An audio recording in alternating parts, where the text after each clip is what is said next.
come the Irish. Here come the Irish. Here come the Irish. Here come the Irish. Here come the Irish. Here come the Irish. Here come the Irish. 11 national titles, 7 Heisman trophies. In South Bend, they've become accustomed to teams chasing championships. And now comes another, inspired by a tradition without equal. What's going on, everyone? I am Sean Moerity. And I'm Benjamin Walters. And this is a very special edition of the Two Irish Brothers Show. You guys know the drill. Hit that subscribe tab in the bottom right-hand corner. Like or dislike the video to affect that algorithm to get us more out there.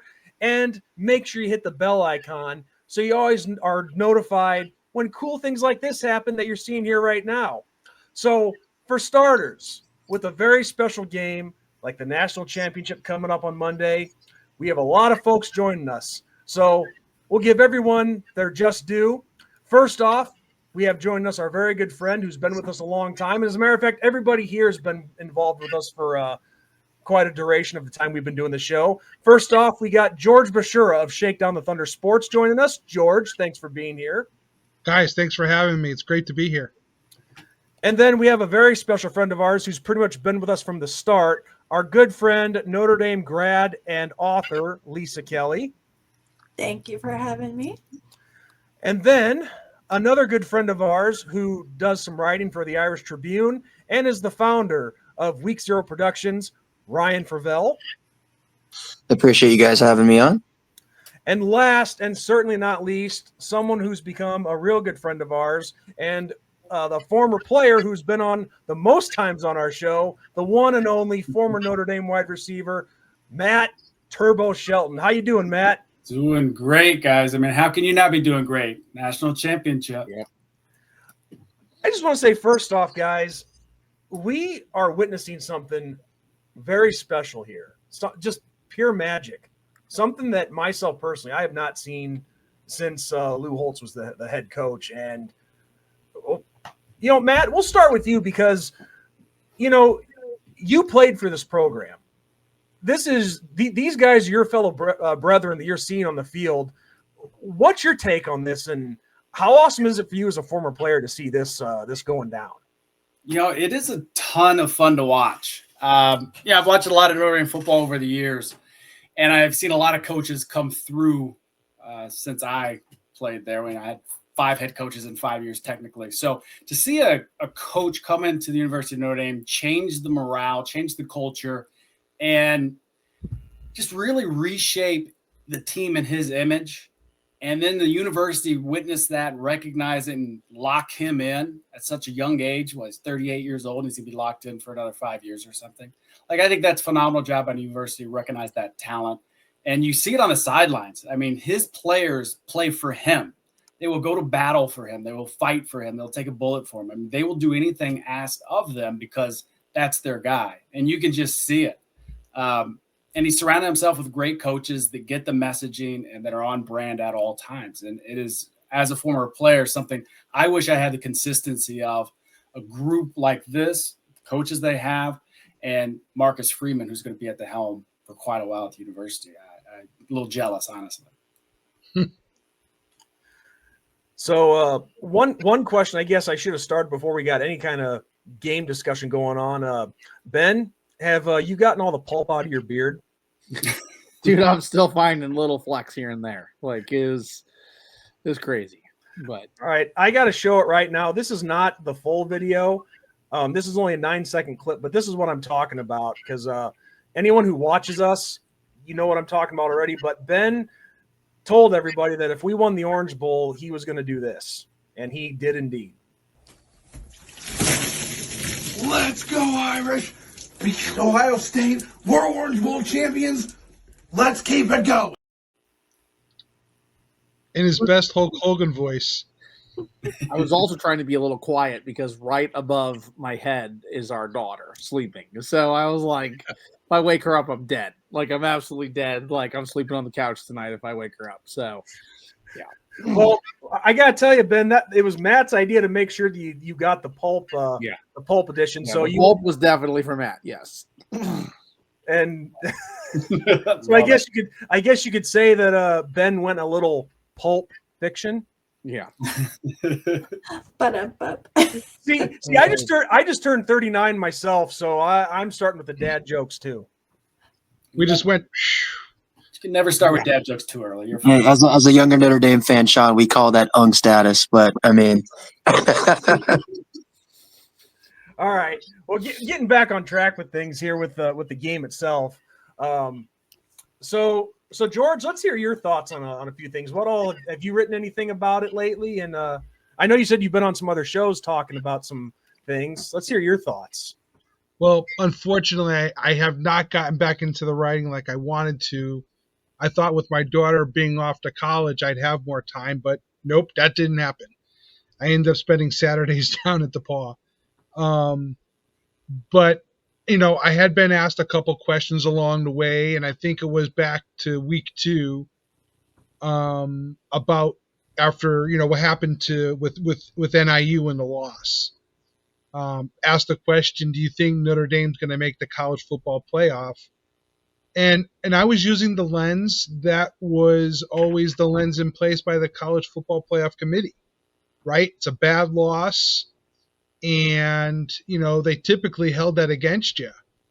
But they did things differently this year, but also Notre Dame did things differently this year. They just didn't go on and win every game after that. They beat their opponents handily, and that was one of the things that they couldn't quite get there to get enough confidence for them to put them in that spot. So I took a mulligan on that, but I was using the old lens of what the college football playoff committee was, with what they were always looking for in a team to put into the CFP. Awesome, man. Awesome.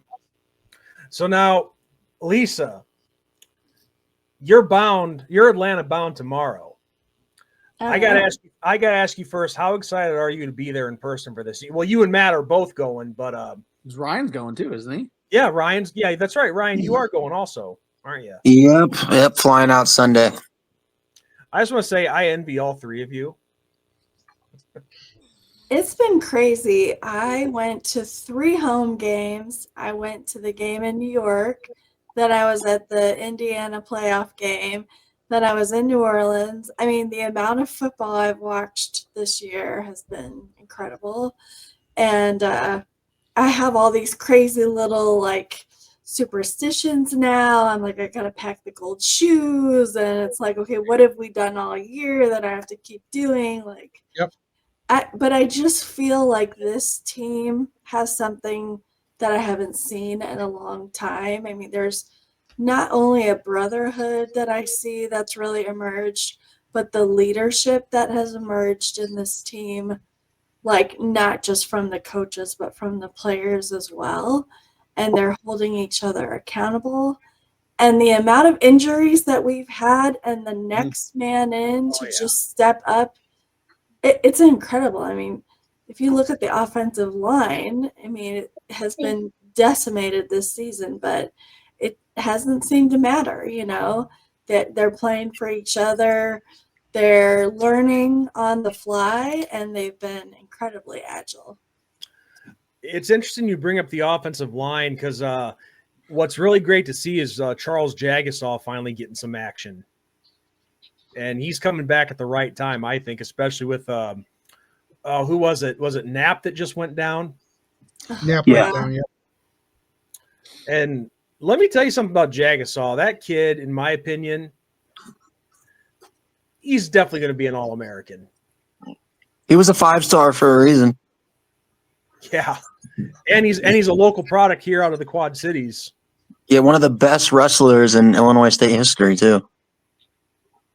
But Ryan, remember, 5 stars don't always translate into the college game. So it's always they come in as 5 stars, but it's hard to get people to perform at that level. It's an unusual situation. Yeah, well, I mean, Notre Dame, we don't typically get a lot of 5 stars. We're more of a program that historically has gotten, a lot of 3 stars, a lot of those 4-star guys that we kind of develop over time who turn up in, elite playmakers. But I think the rare cases that we do get 5 stars, that we have gotten 5 stars, looking back to like guys like Michael Floyd, and I think I want to say it was Sheldon Day, maybe was a 5-star. Those guys typically, when Notre Dame gets those guys, they very rarely miss on those types. Well, yeah, I mean, you think about that particular era. Jimmy Clausen, he was a 5-star guy, and they had some rough years in the 3 years that he was with us, but he still put up the numbers. And that was more. I mean, we would have been we just didn't. We never had it all come together. We had 5-star guys come here and there, but like with Jimmy Clausen, like you'll get Notre Dame fans that'll say he's the best quarterback we've had. And some will even say he's better than Brady Quinn. I wouldn't go that far, but he never had, the defense, the defense wasn't the best when he was there. The offense was insane. And, the coaching wasn't the best, but like, you just go down the line, and Notre Dame's never really had it all kind of come together. Lisa kind of mentioned the chemistry, the brotherhood, like, I wasn't on those other Notre Dame teams, so I can't say for sure, but this Notre Dame team this year, the way they fought through adversity, most teams, especially when you're dealing with 18 to 22-year-olds, you lose a game like NIU. I mean, for us that have played football, when you take a loss like that, an embarrassing loss, it's very easily to quit. It's very easy to just throw in the towel, start questioning your coaches, and you say, all right, well, season's done. We lost to NIU, and throw in the towel. And these guys didn't do that, and that speaks volumes to not only Marcus Freeman, but this team as a whole. And Ryan, that's what I said last night on the show that I did. I compared where Marcus Freeman is with this team 3 years in with Coach Holtz. If you can get the folks to follow your program, to believe in your system, they'll go to battle for you. They will put their life on the line for you. And these folks, more than I even witnessed with Brian Kelly, these guys would lay down, and do whatever they had to do for Marcus Freeman. Yep. And the other thing I love about Freeman is that he recognizes that there's a history before him. Brian Kelly never recognized that. Right. And the fact that Freeman and Coach Holtz are having regular conversations, and that he's learning from Holtz and, learning about what Notre Dame is and how to navigate all that, I think speaks volumes as well. Lisa, we have many conversations like that. Well, and one thing just about Marcus Freeman I love is every time he opens his mouth, I fall in love with him more. He always says the right thing. He knows how to – and I'm going to say he knows how to play the game, but he's not playing a game. It comes across genuine. And that's one thing that a football player knows is if you're being fake, if you're being phony, if you're throwing bullshit at him, a football guy knows it. And he's honest, he's straightforward, he's shooting them straight, and that is a huge thing. I got to say, in my tenure when I was at Notre Dame, I felt like I had a lot of coaches that were beating around the bush, telling you what you want to hear instead of telling you how to improve and what you need to do to get better, to get on the field, to see more playing time. I feel like they give you some bullshit and let you run with it and kind of send you down the wrong path. I don't think Marcus Freeman's a guy that will ever send one of his players down a bad path. It may not be a path you like. It may be the more difficult path, but it's the one that's going to set you up for success. And I think you see that across the board. Next man up mentality. Everyone knows that when they step up to the plate, they're going to be ready, prepared, because they've been in the system and they bought into it and they believe in the coaches. And that's huge when you're talking about athletes. And that's a huge reason. That is a huge reason why Notre Dame is the only team in the playoff that didn't have a single transfer. Yeah. You realize how hard that is with kids and recruits and the portal nowadays. NIL, tampering throughout the sport is very rampant. Like how hard it is to get guys that are not getting as many snaps as they'd like, guys that are not playing as much as they'd like, to be like, yeah, I'm probably not going to play in a playoff. It would have been easy. You're not saying it would happen, but a guy like Gabriel Rubio, he was a rotational guy, right? He could have, he didn't know that Riley Mills was going to go down. When they got in the playoff, he could have very said, man, I could go be a D tackle one somewhere else. and easily said, I'm going to go transfer. The fact that we didn't have that, it takes a very special coach to get that done because no other head coach was able to get his team as bought into that out of the other playoff teams. So, again, it just speaks volumes about this coaching staff and how close this team actually is. And to bring it back full circle real quick, you talk about 4-star recruits. I'd rather have a four-star that is committed to the university, committed to the coaches, and willing to roll up their sleeves than a 5-star that doesn't like his NIL money is going to transfer in 6 months. Yeah. And Yeah. Matt, the flip side of all that, you said it exactly. It's about the love for a coach, right? When Notre Dame loses Brian Kelly, okay, he leaves for LSU. Those kids, those players wanted Marcus Freeman. Oh, yeah. And those folks have grown with him for the past 3 years. Those players that are now seniors, right? They fought for him. They were part of the fight for getting Marcus Freeman. Yeah. So that seed and where the team is today started that day that they named Freeman the head coach of the university. Yeah, Mhm. it was crazy when Kelly left because other than George, I was in South Bend when everything happened, and the next day, it was like a cloud lifted off of everybody. I mean, it was crazy to hear. We went to a local diner, and it was one of them that was actually frequented by the players, and one of the waitresses, an older lady, basically. I mean, she was the vibe of everybody in the room. Everybody was like, "Yep, see ya, bye." So yeah, it's crazy how Freeman has swapped and switched the culture around to now where I think we're looking at where guys are going to go turn down offers, coaching wise, because they want to stick with Freeman and win games. And you're not going to see that very often. That's like Nick Saban, Kirby Smart situations. So that's pretty crazy, and it very much speaks volumes about Marcus Freeman. And Ben, when you have Nick Saban choosing you over another team and singing your team's praise, know there's something there because he's just not going to say he's not going to give you that support and say I'm picking this team. He's going to pick winners, and that's what he's been doing. Yeah. Well, I can tell you guys, just going back to Kelly for a second, and Ben, what you described about what people were saying in South Bend that day. My Uncle Jim, and I know I've told all you guys about him. Matt, you know him. Yep. Dr. Jim Moriarty, team doctor from '86. I think 2018 was when he called it quits on the sidelines. At least I think I could be wrong. He's made it full disclosure at the family reunion, so I think he'd be okay with me saying this. Oh my God, him and Kelly hated each other. That was the seed. That was what he cultivated. Well, do you guys remember when Kyle Rudolph got hurt his senior year? Mm-hmm. Yeah. Long story short, Jim wouldn't clear him to play. Kelly wanted to have him fired because of that. And so what Kelly does, he goes out and brings out an outside chiropractic specialist. And this guy says, okay, just put a brace on his torn ACL.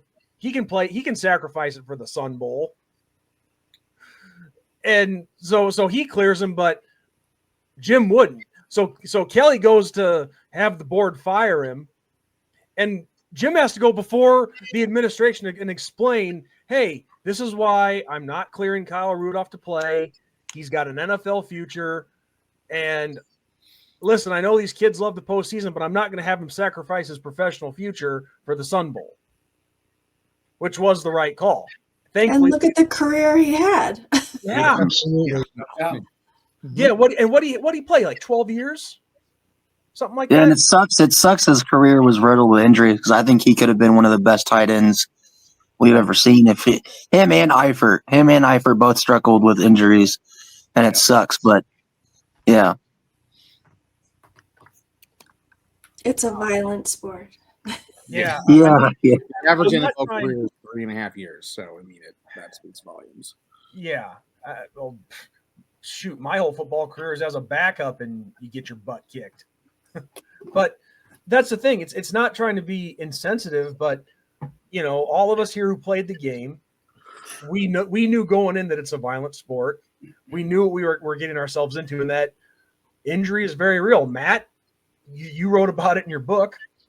Got a couple of those injuries, couple ACLs, meniscus, staph infection, almost died, broken back, fingers, toes, ribs. I mean, all the fun stuff. And that's not even to mention the concussions, which is something back in the day was not a thing. Right. It wasn't a thing. I remember vividly. It's in the book. We were playing here at Neyland Stadium versus Tennessee. Opening kickoff, the fans are going nuts. 110,000, that bright, ugly ass orange, going nuts. And I get it. I take half a step and my feet are over my head, blackout. And after the game, my dad was like, I've never heard 110,000 people all at once go, "Whoo!" and go dead silent. They thought I was dead. I went to the sideline, staggered over there, stars in my eyes, take a knee. Wide receiver coach Trent Miles, who's an analyst with University right now, actually. He just returned with Dimrock. He comes over and goes, "You ready to go? We need you." I was like, "Coach, I'm going to need about a play or two." And that's just the mentality, is they want you back in. And as a player, you are taught from day one, as a kindergartner playing sports, you don't get hurt and you don't quit. If you're hurt, you play. If you're dying, you play. It doesn't matter. And that's the mentality as an athlete, because it's next man up. Like you said, if I go down with an injury, I might lose my job. I went down with ACL, staph infection, almost died. I had 3 months rehab in the summer. Charlie Weiss takes over as head coach. I show up to camp. Jeff Samardzija takes my spot. And I had him beat out. Now, Jeff Samardzija ends up being a hell of a player. He probably would have overtaken me eventually anyways with that injury, and his skill set were different players. But that's the mentality of an athlete and a football player. So to have someone like Jim in your corner is something that saves an athlete from himself. And that's why I love the new, concussion rules and the third party and all of that, because you have to have somebody watch out for you, because I'm not going to watch out for myself as an athlete. I'm going to get out there every chance I get, no matter how hurt I am. I mean, I went out to break a record on a torn ACL because that's what I wanted to do, and they couldn't stop me no matter what. That was insane reading about that. It really was. And just a quick plug for you, Matt. I have my copy, Rising Through Every Fall. I love it. To everybody who's watching this, not just because Matt's become a friend and a colleague, but seriously, check his book out. Interesting stories in there. And it's not what so far, Matt, what I'm liking about it, I'll give you a full review later. But what I'm liking about your book so far is everybody knows the history of Notre Dame. Yeah. That's awesome. We all love it. It's great. But what I really like about it is seeing from your particular point of view. Yeah. That's what makes it really interesting and really, really separate from the basic history we know about the university. Yeah. And that's what I want to do, is just put it on the line, show everybody what it's really like to be a player, and don't put any foo-foo on it, and just be real and honest and go to the dark places that I was in as a student athlete, and hearing that I'm a terrible player and I should probably transfer and blah, blah, blah, and whatever else, and just continue to fight and get up. And that kind of transitions right into this team. They continue to fight and get up, fight through the injuries, fight through the obstacles, the hurdles, and everything. They don't care what you throw at them. They just have that confidence about them that they're going to overcome it. They're going to succeed at the end of the day. And that comes from the top down. And you see that in Marcus and his messaging, when everyone's like, "Oh, you're the first Black coach, first Asian coach, yada, yada," which is phenomenal. And it should be recognized 100%. He then flips it and puts it right back on the team. And he understands the value of the team first mentality, not himself, not his own accolades. And to see that as a player and your coach deferring and basically saying, no, this is great. Yes, 100%. But X, Y, and Z, my team is the best because of this. Here we go. We got to stay focused. He's on brand, on message at all times. And as a player, it really does come from the top. And this is a good leader to have for years to come. Well, the best thing he said was that it takes all of us, not just some of us, all of us. Yeah. I probably misworded it a little bit, but close enough. And that speaks to the walk-ons too, by the way. Let's not forget about them. Guys that are on scout team are as important as the guys that are starting that we see on Saturdays, because they're doing behind-the-scene work that you don't even know about as fans that they're doing. They have the blood, sweat, and tears that all of us wish we could be on the field and give to the university or give to them again. Yeah, and something I want to point out too about this team is, and I kind of want to get Matt's take on this because he was a part of a lot of Notre Dame teams when he played. I know me and Sean, we've talked about this during the season. I was at the A&M game in person. I got to see Bo Collins make that insane catch and do something he probably shouldn't have done. But me as a fan, me as watching previous Notre Dame fans, I liked the attitude and the bravado of that. He made the catch in a critical moment. Him and Will Lee had been going back and forth all game. He mossed him and decided, I'm going to give him a little shove in the back, and then immediately realized the ref was right there and was like, hey, like, I'm good. I shouldn't have done that. But like throughout the year, we beat Louisville. We got the revenge game on Louisville. Jeremiah Love and our team purposely slow walked past the Louisville bench, and kind of talked the talk. And to me, it's like that. To me, I have never seen that as a fan from a Notre Dame team before, where it's like they don't talk on the field, but when the game's over and they're going to let you know about it, and they're not afraid of anybody. They're not afraid of you. They're not like, was the Manti Te'o quote? We'll fight you in the parking lot. We'll fight you in snow, rain, sand, whatever it is. Like we've had guys on the team that have done that independently, but the team as a whole, I've just never seen that, and I love it. And then you got through the Orange Bowl, the comment that Jeremiah Love made that I don't think many Notre Dame players in the past, knowing that they're playing the national championship, the first word out of their mouth after winning the semifinal game would be, "We won Ohio State," and then say, "We should have beat them last year." Like, to me, that sent to me that's a mindset. And that was the first thing on Jeremiah Love's mind, and I'm sure that's what everybody else on that team's mind was, even though they had just won a big game. Arguably the biggest games in Notre Dame history since 1994 when they won the Sugar Bowl, right? Like, that's just new to me. That is completely new. And I mean, I would like your guys' thoughts on that too. Yeah, I love the swagger. Yeah. I mean, I feel like it's long overdue. We've been pushed around for so long, just like even as a fan base. I mean, we've heard it for years. You can't win the big game, and you fold under pressure, and you're irrelevant. And I mean, if we're hearing it, the kids are hearing it at Notre Dame. They are.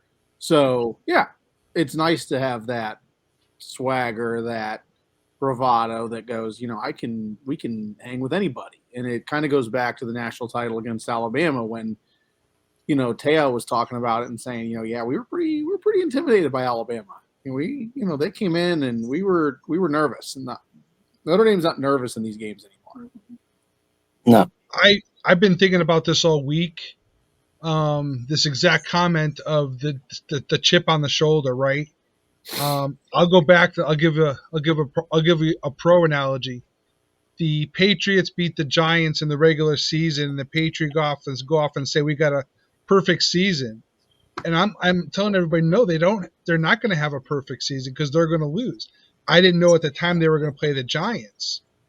You win the game that you win, but now it's going to be who's going to win the big one. This is the game. This is the chip on the shoulder, right? And what you're just saying is that's the chip. They have a silent chip on their shoulder, and they're going to take that. They remember last year, and they're going to use that to their benefit. Yeah, and I would say Notre Dame as a whole, looking past the handful of years I've been associated with the university since the early 2000s, you see the evolution of Notre Dame. Notre Dame has caught up with the Joneses, let's call it, with the expansion of the stadium, the Jumbotron, playing around with jerseys. You're keeping up with the Joneses to where you've got kids that want to come to Notre Dame because we are doing these type of things. You couldn't do those things back when I was playing. So just like that bravado you see from the guys now, that wasn't allowed back in the day. And now you're seeing all these freedoms that they're having as the evolution of football has taken place at the university, where they're having more fun. You can see the fun they have. In the book, I talk about, I used to watch Pete Carroll at USC. They'd be at pre-games in Notre Dame Stadium, having fun, messing with their coaches. And we got our heads down, just miserable to be there. those guys are having fun. And I think that's a huge part of that confidence. They feel free enough to speak their mind instead of feeling muzzled by the university heads, if you will, whether that comes from, the president of the university or your head coach, whatever it is, there's a little of that mystique that, we can't say certain things because we're Notre Dame guys, we're Notre Dame people. So I think that has changed quite a bit over the years, the way that I see it. There was one other point I had that I lost it. Maybe I'll find it. But that was one of the main things I see from these guys is they have a fun way about themselves and they feel free. You can see it. They play free. They talk free. And I'm jealous to sit here as a former athlete and watch them play because they're having fun. And there were a lot of times when I just wasn't having as much fun as they are. Like when you Matt, hear this – oh, go ahead. No, go ahead. I was just going to say, like, when you hear the stories of what Jeremiah Love, when he did that podcast after the USC game, and he said that the USC corner was chirping at him all game, and the play that he hurdled that same corner, he told him pre-snap, he said, "Hey, I'm coming for you, and I'm going to put you on a poster." And the guy was like, sure. Proceeds to do as he said exactly on that same play. He says it. And Jeremiah Love was like, he's like, after I did, I told him, I said, "Don't talk to me like that." Like, I'm like, that is awesome. Like, that is so awesome to hear. Well, Well, and the other thing about Jeremiah Love, like, I love the swagger. It's so great.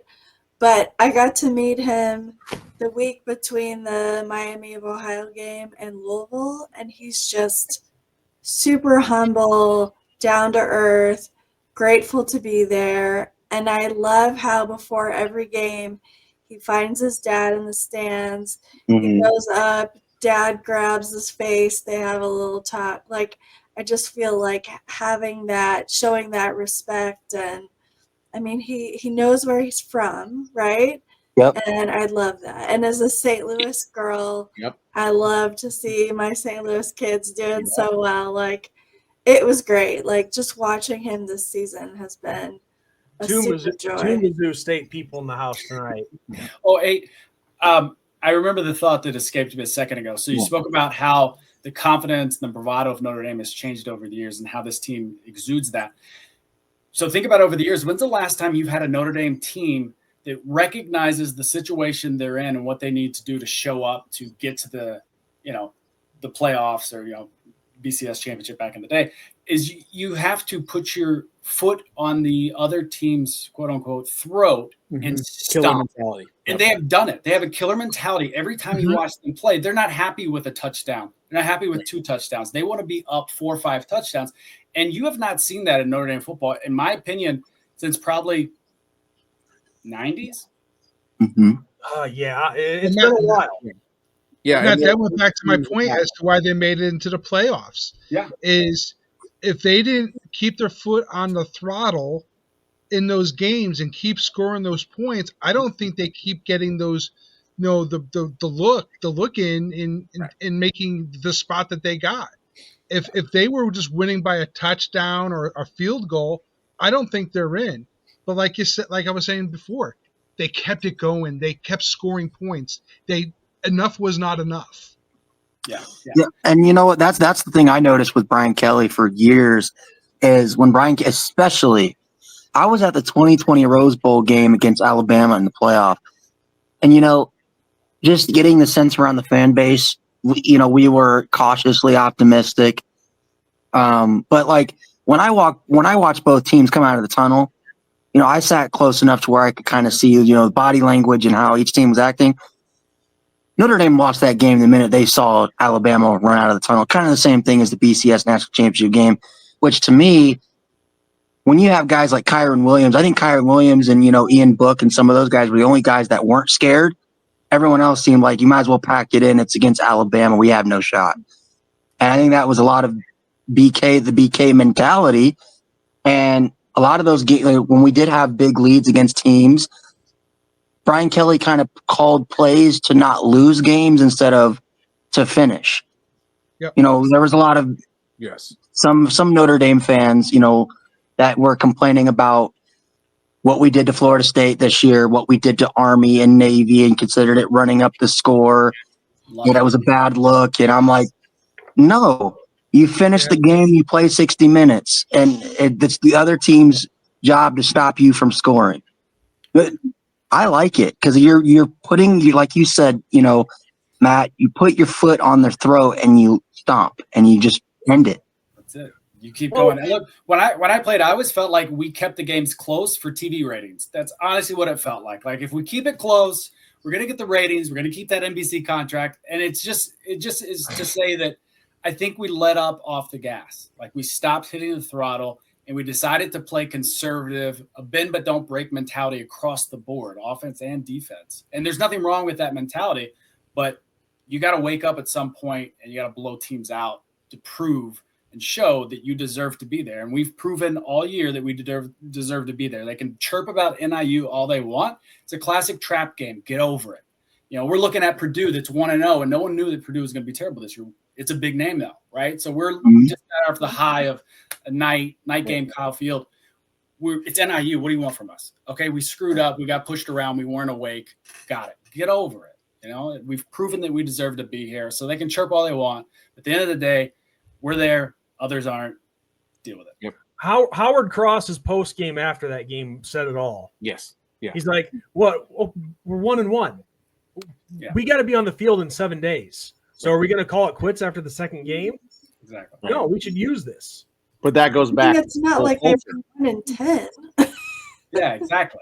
But that's how everyone was acting. It's like it's 1-1. The whole season is ahead of us. To every But game, that's what the even whole if I'm at a fan game base or is not. like. That's Yeah. just what they do. Yeah. Yeah. No, I was going to say I lean into the whole loss. I went on the WBST radio station at the NIU game, and I got a T-shirt that says NIU on the back. I wear it to every game I go to. I wear it to every game day, just to lean into the idea of it doesn't matter. There's no superstition with this. Just because we lost to NIU, like use that as fuel. I wear it proudly that we lost to NIU. I'm fine with that. Yeah. And Matt, you said something else I thought was really interesting, and it's true about the swagger, and is what Lisa was saying as well about the swagger.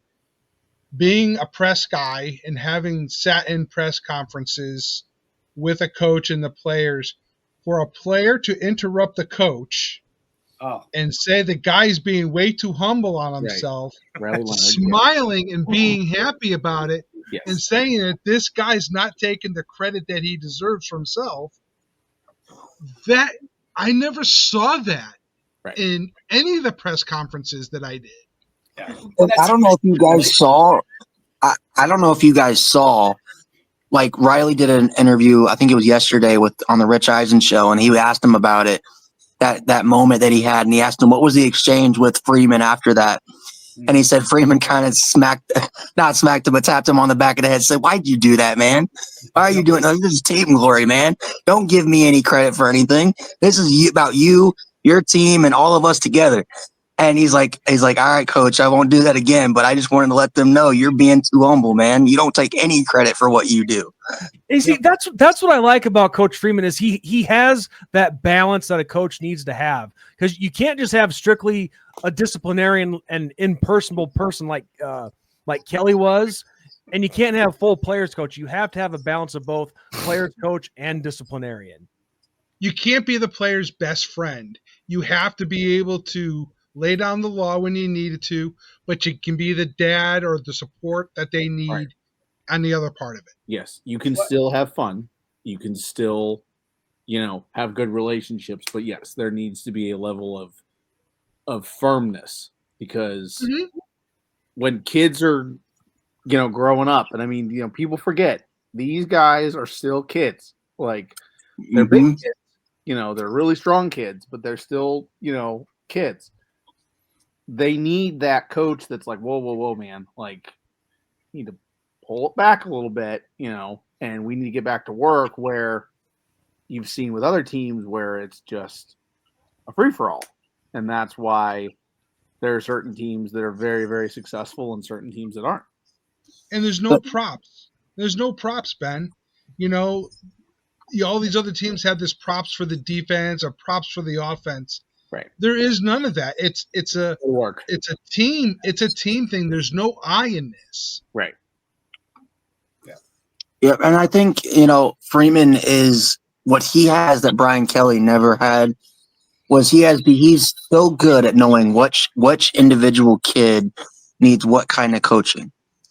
You know, he has like a baseline that he kind of treats everybody started out with, but he learns over time and he learns very quickly when he needs to push whatever buttons he needs to push. Like a Don Schuler, for instance, right? He played great against Texas A&M. You know, he didn't have the best game against NIU. Nobody really did.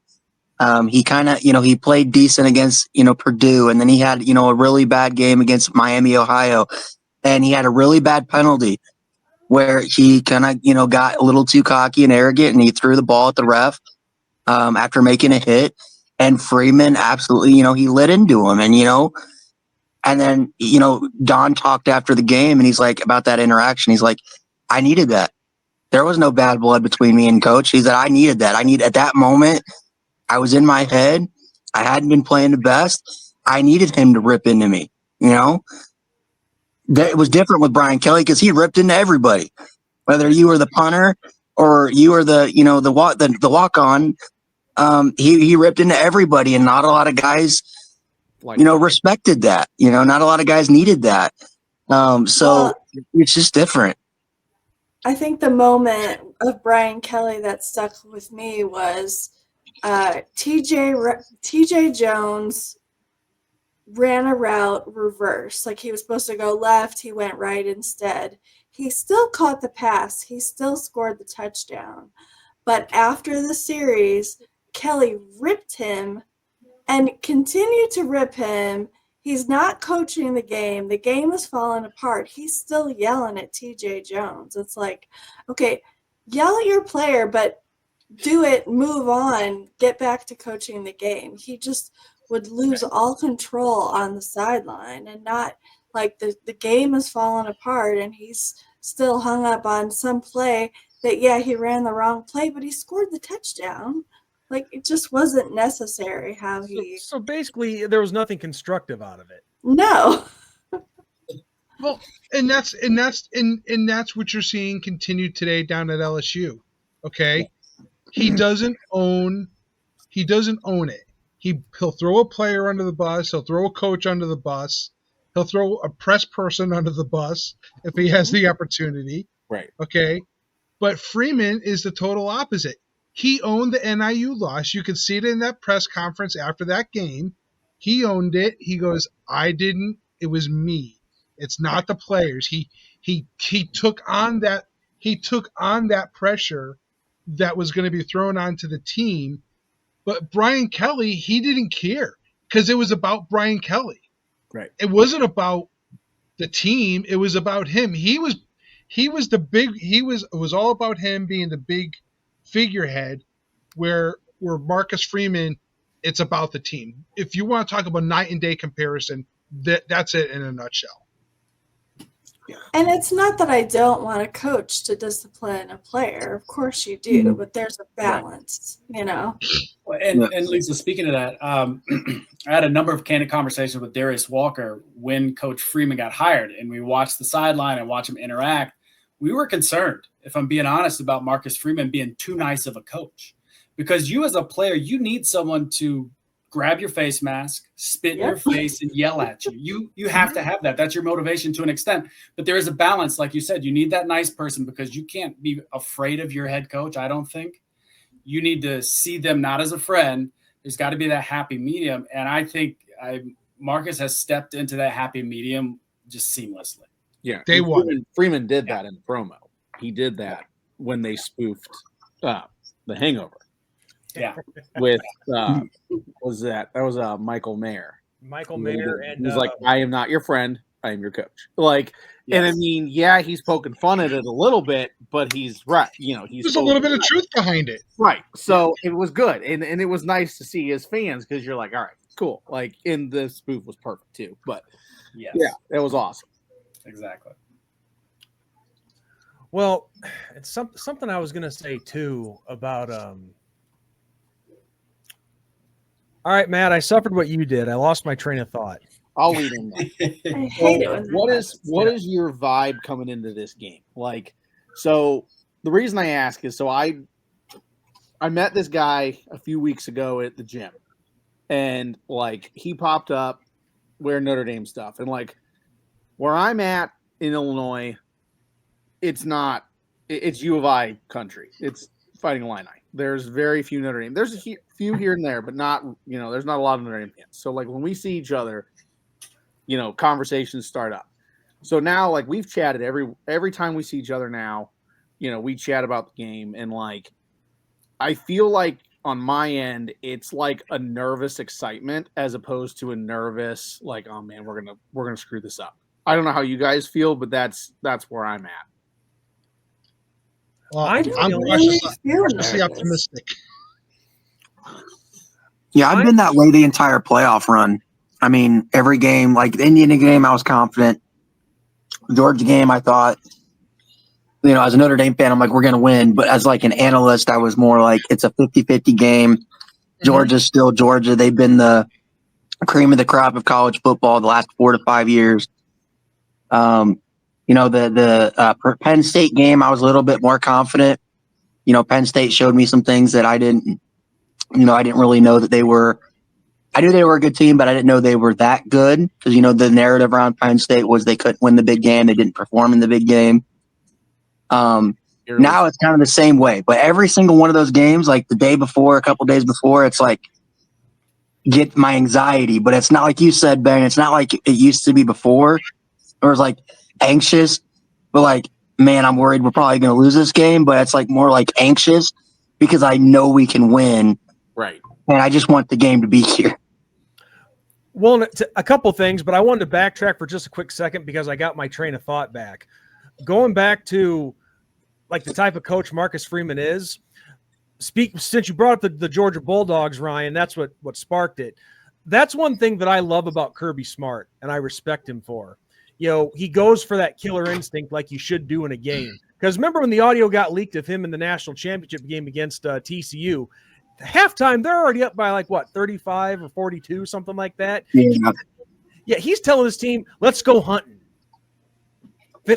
Saying let's finish them off. Let's finish them off, finish this job and win this title. That's why I respect him, and that's what I'm starting to see out of Coach Freeman is that he's starting to do that. But as far as how I'm feeling about things right now, I think back to 2013 and that Alabama team, what Manti Te'o was saying about being afraid. I hate saying this, but they had every reason to be. I mean, you think of all the guys that were on that team, an A.J. McCarron-led team with, let's see, who else was on that team? Clinton Dix. Eddie Lacy, T.J. Yeldon behind him, and all these big freaking monsters along both sides of the line, both offense and defense. There's that fear in the back of your mind. But myself as a fan, seeing what this team has done, not just in the regular season, but in the playoffs against some very good teams with some key guys that have been missing for a long time now, and Benjamin Morrison, 2 starting offensive linemen, what's his name? Trebor, defensive lineman. Ryan, help me out here. Oh yeah, Traore. You're without Riley Mills, without Jordan Bocello. Yes. So we're doing this with guys who were backups and have had to step in and fill that role, and they're still performing to that high level. Right. I mean, this has to be a record for some of the most just freshmen that Notre Dame's played, let alone started. Because this is such a young team. That's what to me is even more impressive about this run is you had injuries to senior leadership throughout this entire. 2 of your captains, by the way, Riley Mills goes down in the Indiana game. Ben Morrison's been out for more than half the season. Again, that just speaks volumes. And you've got freshman guys that are still, some of them are still 18 years old that are out there playing, and they're playing at a high level. And that's what I'm saying. I don't feel that fear as a fan like I did back in 2013. I feel like we can truly win this game. It's got a different vibe, Sean. What? It's got a different vibe. Yes, and it's a more positive vibe. And I think this is the best I've felt going into a game of this caliber in a very long time. I mean, this team has continually shown they can find a way to win.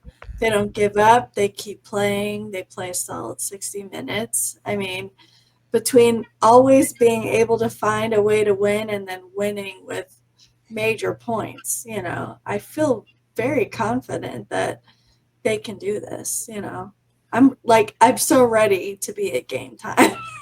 Me too. And also to add on to that point, when some of these guys have made mistakes, like let's talk about Christian Gray, for example. He's been picked on a lot recently. Numerous Yeah. times. Yeah. But look at how he's rebounded. He's made two of the biggest plays this season. I mean, the interception against Penn State that won it for us. The pick six against USC. 6 against USC that helped put us into the playoffs. So that's just it. These young guys, when they make mistakes, they come back from them. I mean, that says more about Coach Freeman, not only how good of a coach he is and the staff that he surrounds himself with, but also how good of a recruiter he is. Well, it comes down to, did you win or did you learn, right? If you're not winning on your play, did you learn from it? And in the next play, did you win or did you learn? And you keep going. Yeah, I mean, one of the biggest questions I've been asked, when I've been doing all these podcasts and we breaking down the game is, can Notre Dame afford to start slow against Ohio State? Can they afford to be down 10-0, almost at halftime, and still find a way to win the football game? I said, as an analyst, on paper, no, they probably can't. But as a Notre Dame fan, I've seen them do it. We were told that Notre Dame, before the Penn State game, they can't win a football game counting on turnovers and winning the turnover battle because that's just luck. Well, they didn't win the turnover battle. They played probably an F or a D- first half, besides the Steve Angeli drive before halftime, and they still found a way to win the football game. Like, how many Notre Dame teams have we seen in the past be able to do something like that? Hey, Ryan, I Not was thinking lately. that exact point, Ryan. Yep. I was thinking just before that half, if Riley Leonard does not go into the tent and Angeli come out onto the field, okay, Notre Dame's offense was not grooving. They had the defense had the team's number. They were doing whatever, and they just couldn't make any progress. But when Angeli came into the game, that threw them off. And Angeli it triggered a different way to play because they're two different quarterbacks. They weren't ready for that. No. And that was the exact adjustment that they made at halftime. So we haven't talked about offensive coordinators and things like that, to this point. But somebody had to make that change because Angeli plays a different way. They learned from that series before halftime what they needed to do in the second half. And Yeah. how amazing is it to have that secret weapon just sitting on the bench ready to go? Right. Well, and He doesn't care. Right. He doesn't care. He's selfish. Right. let He's me not throw this out selfish. to the group. So I think Texas made a mistake by not having a special package for Arch Manning. They brought him in one or two plays. I personally think we need to have a package for Steve Angeli to throw him in the game, to actually use him, not do one or two, give him a series. And I feel I get it. It might be risky because, you go with what you know to an extent, but he's proven he's not going to be belittled in the moment. He's going to stand up. He's going to shine. He's going to do what he does. And he still has an element of running, so you don't have to take that away. I think we can throw with him. I think we can run with him. I think we're going to have to do something different, something like that, maybe even open the game in a quick 2-minute offense with him almost. I want to do something different. We need to change it up. I don't know if we go that drastic, but I think there needs to be a package of sorts for Angeli. Thoughts? But I think they had that, Matt. I think they had a package for Angeli. They didn't know when they were going to have to play it. When Leonard got hurt, they had to go to that package. They had no choice. Yeah. And that completely changed the game. Agreed. I also think it opened people's eyes because one of the biggest things it's a pet peeve of mine is the narrative that our receivers are bad or that we have one of the worst receiver cores in the nation. Right. I completely disagree because I think we have talent in the receiver room. I think Jaden Greathouse, if you go back and watch him in high school, man, he's one of the best players in Texas history. And you know how high school ball is in Texas. Jordan Faison came in clutch in some of the clutchest moments. He was a walk-on lacrosse player. I mean, I think we've got talent. I just don't think the system, for how great Riley is as a runner, his deficiencies in the deep pass game have kind of limited those guys. Yep. But I think in that drive, we saw what our receivers can do when, Steve's in there, because Steve, he didn't think about anything but take the snap, boom, boom, boom, boom, get down the field. Don't let that pass rush the pass rush got to him twice. And that was just because Penn State has freaks of nature on that D line and a guy in Abdul Carter that's going to be a top 5 pick. Right. I think it opened a lot of people's eyes to what this offense can look like, the pass offense, at least, with Angeli in there.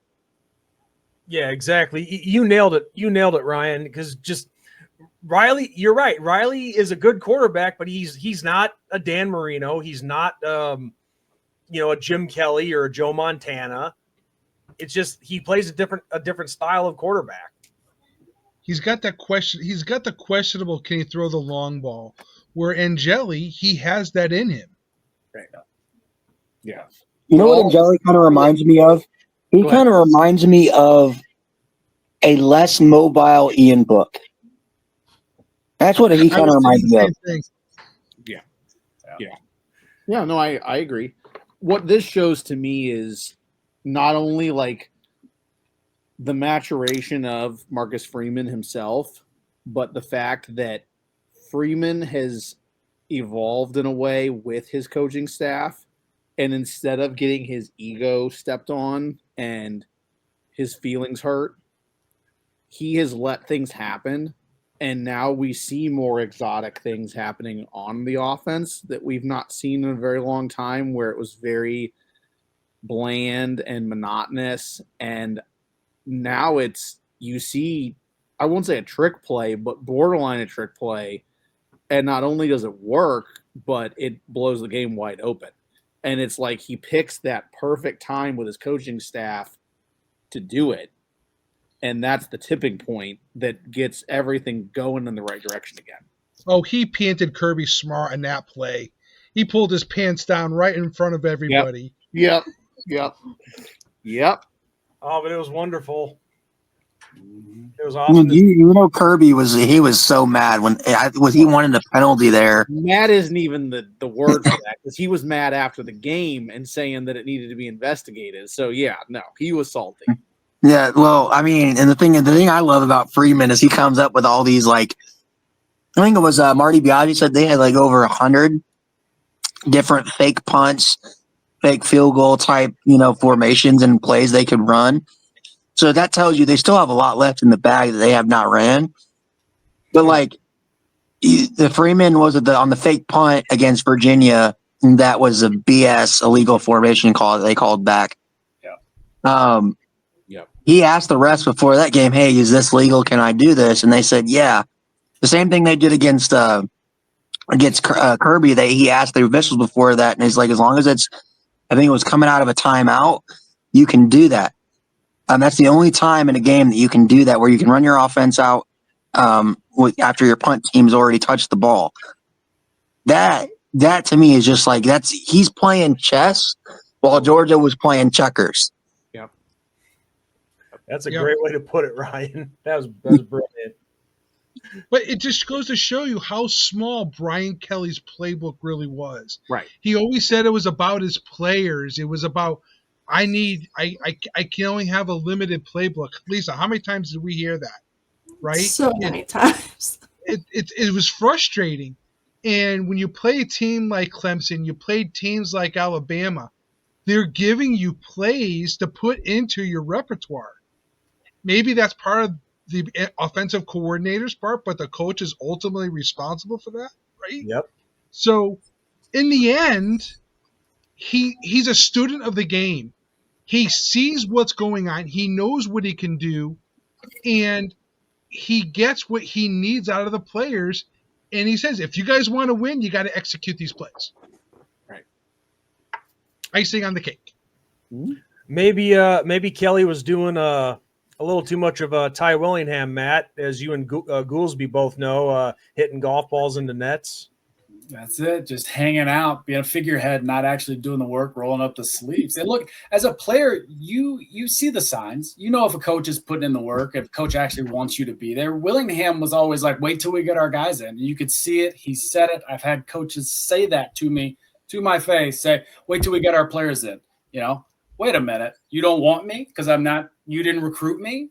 That's it. Like, I'm talented enough, but you don't want me because you didn't recruit me. But Weiss came in and Weiss said, I don't care who's in the stable. We have a good stable. We're in the University of Notre Dame. We have players. I'm going to build my system around my players. That's the kind of coach you want to play for. You want to play for a coach that is creative, that gets it, that wants you there. And you as a player can feel that. Whether it's said or not, you get that energy, you get that vibe. Like you said earlier, George, you get that vibe and you just know. I just can't believe any coach would do something like that to divide his team. These are my guys. You guys are the other guys' guys. I mean, Davey did the same thing. Sean, you hear it all the time. Yeah, I know. I'm just saying. I do hear it. It's ridiculous. It's like, why on earth would Bob Davey come in and not want the Lou Holtz guys? Like, especially if you're going to run the same offense. Right. It happens over and over again. You've just alienated 3/4 of your team for what? Right. I know it happens. I know it happens. It just baffles me. Like, why would you do that? Well, and that's if you want them to buy in to your culture and your game plan, you better want them to be there. Well, but let's also recognize, I think as a coach, you get to that mentality after you've hit some bumps in the road and the team's not doing exactly what you thought. You're not going to blame yourself, right? You're going to blame somebody else, and it's the system, it's the university, it's too hard to get the players I want because of the grades you have to have, or like, oh, they weren't my recruits. You're going to find an excuse because you're trying to save your job. You're trying to stay on as long as you can so you can turn things around, and it's always scratching and clawing to stay there. And I get it from that perspective. What you do, you just demoralize the whole entire team, and that's just not good. Until you become a coach with the Chicago Bears, and then you just straight up don't care and pretty much do stuff on purpose. Don't put that Bears vibe out there. Hey, Joe Biden's available they're in 3 days. us. Joe Biden's and then Freeman comes along, and look, we can win, and our players can go to class, and they can get good grades, and it doesn't matter.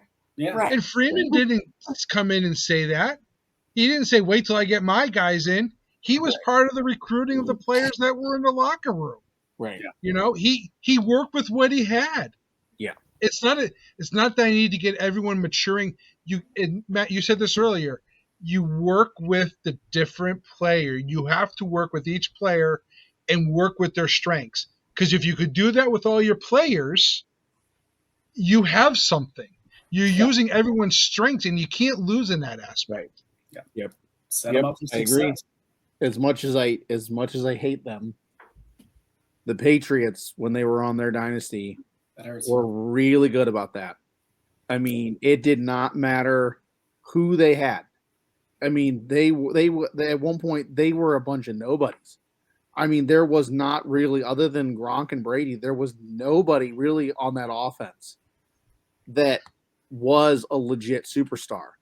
But they went to work. They got along. They bought in.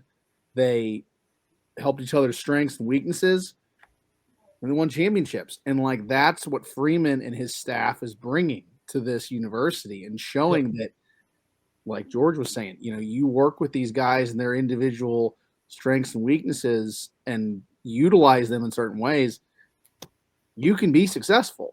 And it goes back to ego. It is, you know, an us instead of a me. And that's where we're seeing now. It's everybody's bought in and everybody goes, what can we do to help the team as opposed to what can I do to help myself? And it's a breath of fresh air. I also love seeing Freeman in the weight room next to the guys working out. I mean, yeah, there's nothing wrong with having a coach that can keep up with his players. Yeah, exactly. And you as a player, you see that, you feed off of it. You appreciate that he's in the trenches, quote unquote. Yeah. He's not like in manufacturing in my world, okay? there's a difference. You got the shop floor, and then you got the door between the shop floor and the office. Right. In this case, the door is invisible, and everyone's on the same page. Everyone's at the same level. Mm-hmm. And that's it's how you treat the janitor. You treat him the same way as the president of the company. Right. Everyone's on an even playing field. With that, that's a winning combination. Right. His office is the shop floor. Exactly. Shop floor and all this with coaches being in the trenches. I got a quick story to tell you guys. My sophomore year of high school, our offensive defensive line coach was a gentleman who at that time, I think he was like 73 years old. And he had been with our community for, coaching football at least, for like 52 years. Like he was that committed of a guy to our community. We would always end every practice with a 40-second drill, which is 2 cross fields in 40 seconds. This guy like 73 years old, he would run 40-second drills with us. Now, you want to talk about commitment to your players and dedication, and his community in addition to that's what I'm talking about. That's the definition of being in the trenches with your players, being that age and doing the crappy parts of practice with you. That's what you love to see in a coach. Well, and let's not forget where Marcus Freeman comes from. He's been there. He's done that. He's played at the biggest D1 level of competition ever. He played in the pros. So you as a player recognize that. If I had a coach that was coaching me up and he hadn't played football, I gotta tell you, I don't respect him as much. But they respect the hell out of him. Now, to that point, Charlie Weiss didn't play big-time college football, but he had won, 4 Super Bowl rings at that time? So love Charlie. So if you know your X's and O's so well, your players will trust you. But if we don't trust you and you don't have the resume of like a Charlie Weiss when he stepped in, it's harder for us to love you, harder for us to want to play for you and believe and buy into what you're saying. But they buy into Marcus Freeman because Marcus has been there. He's done that. He's guiding them down the path that is going to set them up for success. And not just here, but at the next level and beyond. And you know what? This success that they've had on this run, you've already seen it with some of these interviews that have done, that some of these kids have done, these recruits for the 26 class. And, Sean, I talked to, I have some connections with some of these kids. I've interviewed some of them. Yeah. I shoot him some of a text. One of them, a good kid, Elijah Golden, he's a top guy for next year, is the number 1 defensive lineman in the class, according to 247. I messaged him and he's like, man, like, it's one thing to hear it, that's the selling point from a school, but to see it be put on the field is a completely different thing. Yeah. And, he's been a kid that's been high on Notre Dame this entire process, but he's got offers from anybody and anyone. He can go anywhere he wants. And just like he even said, it was an eye-opening experience seeing this progression from this program. You're going to start getting kids, because all Marcus Freeman had to sell before was, university, the history, the 4 for 40, the tradition, the gold helmet. And again, that for the longest time only got you so far. Now he's been doing a hell of a job, better than most Notre Dame coaches have in terms of recruiting with what he has to work with. But now you let him go on the road and you let him go into these high school kids' houses in front of their parents and say, not only did I, do we have all this extra stuff about Notre Dame, the 4 for 40 and everything, but we broke the narrative that's been standing in college football around this program for the last 30 years that we can't win a national championship at Notre Dame. Like, all it is the tradition, the 11 national championships back in the 80s is nice. You can show stuff now that a lot of other coaches didn't have to sell. So, like, when you have kids like a Deuce Knight or, a high profile kid from the South, SEC's own backyard, you can go in their living room and say, hey, if you're questioning anything, we just beat Georgia. Basic, kind of in their own backyard in SEC country in the Sugar Bowl. Not And we kind of, beat it was. Well, it was. It was. Hey, and we bullied them. We bullied the bully, and we beat them up front in the trenches. Like, that's going to be so eye-opening, and that's why, like, it's not an excuse, but I think we're way ahead of schedule in terms of where we thought this team would be in terms of progression. With the amount of injuries, the amount of young guys we're starting, the adversity this team has had to face, the national championship window, regardless of the outcome, Monday, whether we win or lose, that door is just now opening because we're only going to get better. I think next year's team is going to be better than this year's. The year after that, probably going to be better than next year's. And it's just going to be a progression after progression. Because this team is young. We're just at the beginning of this rise. Yep. So Ryan, the flip side of all that is Monday is going to be the toughest game of Freeman's career. Yes. Oh, yeah. He's got to manage. He's the message he needs to deliver to these kids. And Ben, you talked about that earlier. They're kids, okay, that don't get caught up in the moment. The question they need to put in front of themselves is, why not us? Okay, you're going to have the moment where you're going to see, holy crap, all the worlds, all the eyes, and everything is on us. Okay, he's got to get him past that moment because it can crash really quick. I agree with that, but let's still look at it from this lens. We're Notre Dame. Notre Dame is on national TV every game. So that's the message you send to the guys is like the stage hasn't changed. The viewership hasn't changed. It's the same week in, week out. And that's something that Davey preached to us when I was being recruited is like, you're the University of Notre Dame. You're going to be on TV every single weekend. Everyone's going to see you. They're going to love you or they're going to hate you. And it doesn't matter. You got to go out and play the game. So I don't think that narrative for me as a player really strikes too hard. I'm not really concerned for the players to see the lights or anything's too big because I think they've proven they're ready for all those big moments. Yes, there may be a oh shit type moment because it's the national championship, but I think Marcus and his staff have the reins so perfectly fitted around this team. They're not going to really veer off course for very long. So I have a lot of faith in the players being perfect in this moment, if that makes sense. Well, and this team is wired differently.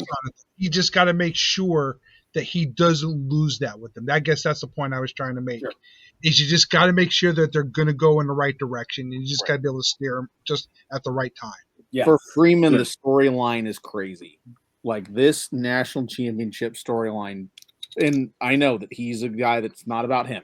Like, we've talked about it for an hour and almost an hour and a half now, but his storyline is like insane. Almost won a championship at Ohio State.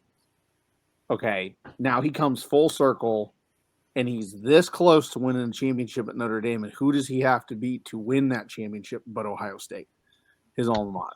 Like, which makes it even better. Right. But I mean, like, could you imagine being in Freeman's shoes? Like, it's nuts. And like George said, it is year 3. Let's do it. Game that Freeman has ever and probably ever will. I mean, we might see Ohio State again, but like, even if we do win this national championship, and even if we do go on a dynasty run, hypothetically, holy crap, to go and start in your first national championship as a coach against your alma mater is just mind-blowing. Well, not just that, but like the way the last few games have ended between these two teams were Notre Dame. Right. Well, let's be honest here. Notre Dame had the less talented team in both of those matchups, just if you're going off of roster for roster or on paper. And the first game, we had a 4 lead heading into the fourth quarter. Second year, we had a lead going into the fourth quarter and should have won that football game. So it's a progression after progression. And, to Matt's point, this team is wired differently. I don't think the lights will be too big for this team. And I think the motivation factor, the revenge factor, we've seen Freeman's teams and how they respond when they get a second crack at a team in a revenge type game. and they typically play one of, if not the best game of that entire season when they're playing said team. Yeah. And I think it's already been reported that Freeman has had that final sequence of events against Ohio State last year, playing in the Goog, playing in team meetings, I was going to playing ask you about that, Ryan. every single place that these kids can get media, or when they're on campus, they are seeing this play. Yeah. They can't escape it. So that's just different. Like, I think Ohio State's coming into this game. Obviously, again, they're a $20 million roster. They're supposed to be the most talented team in college football. They've got all the pressure in the world on their shoulders heading into this game. Notre Dame is heading into this game with confidence and the revenge factor, and they know, based off of the last two results, that they can play what this Ohio State team. Yeah, Great. This playoff field had numerous teams that I was super excited to see in the playoffs for the revenge factor situation. Arizona State, Texas, Ohio State, Clemson, Georgia. I mean, every single one of those were teams that we had lost the last game to. And it's like, if you need motivation, here you go. Well, and something I wanted to add on. Sorry, Ben, I didn't mean to cut you off. No, you're good. I'm done. Okay. To add on to the motivation factor from a coaching standpoint and a player standpoint, I would tell my guys, this is what we've worked for. This is the environment that we need to embrace. I mean, this is everything that this is what we play for, to play on this stage, just kind of with all these eyes watching us and whatnot. This is what you came to Notre Dame for. Right. This is it. Right on Let's do it. Let's go out there and punch them right in the mouth. And I know these kids don't care about what the outside says. But if they've seen it, I'm sure they've seen it. The people are like, you might as well have handed Ohio State the national championship after beating Texas. Mm-hmm. They opened up as 9.5-point favorites. It's disrespectful. Everybody's saying that Ohio State's going to blow out Notre Dame. Like, these kids hear it. So that just adds fuel to the fire. But to that point, I guarantee you every single coach is throwing that in the players' faces. They're showing them the articles. They're putting it up on the big screen in the auditorium, and they're saying, they're saying, look, this is what they say. This is you being terrible. This is you guys being 3- and 4-star guys. This is you guys being outclassed by a better. They're saying all of these narratives because that's fuel to the fire. And as a player, you absolutely eat it up. Give me that chalkboard material. Just show me that shit. Just every time I walk by you, nudge me, coach. I just put up a picture of Paul Feinbaum without any quote from him. And that'd be enough for me. So Matt, the thing that I talked about last week on social media about was as soon as Notre Dame won, and then when we found out the next day Ohio State was in, my first post is that Lou Holtz has a destination meeting with Ryan Day. Yep. Okay, because that's the first thing that's going to come to anybody in the media, in the fan base, is the 39-year-old beating up on the 87-year-old guy who will take him in a dogfight any day. Okay, the thing was, I was just hoping, and so far it's been quiet, but Lou Holtz hasn't poked the bear, and that's key. Is because it's, as you were saying, it's not giving them that locker room material to hang and post on the wall. Lou, I think, is holding back and letting the team take care of its own business. Right. Well, they are bringing Holtz to the game. Lou came out and said something. Yeah, he did. He did say something. It wasn't a lot. It was a little. Right. It was a funny little blurb. I mean, that's Lou. Yes. It's just little subtle. He's an artist. He's an artist. He didn't come out like Signetti and talk straight trash and really ruffle feathers. He didn't come out on live television and say. He didn't come out on live television and say Ohio State's a soft team. Yeah, no. Sure. He gets it. He knows what's bulletin board material and what's not. I will say though, Malik Zaire is not helping any though.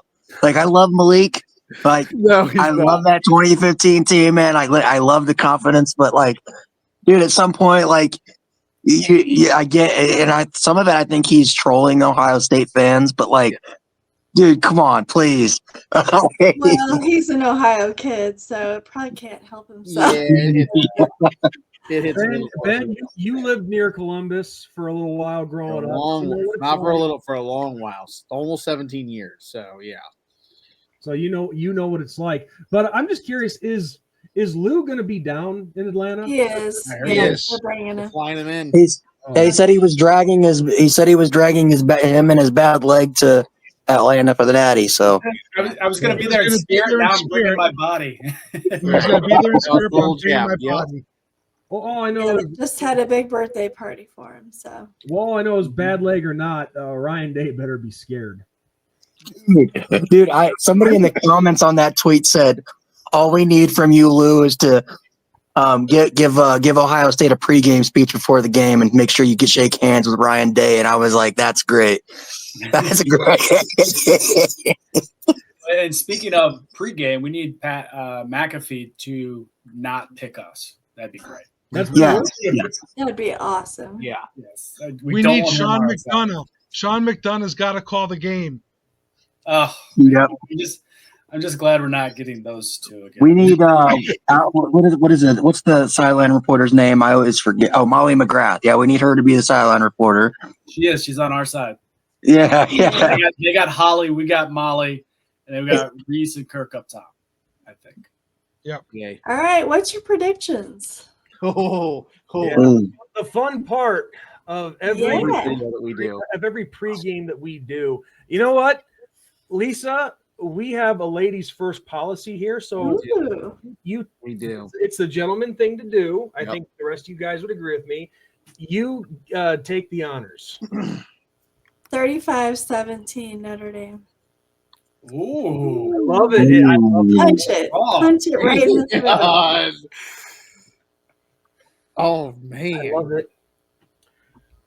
All right, Ryan, why don't you go next? I mean, everybody who's going to be there, you guys get first dibs. Yeah.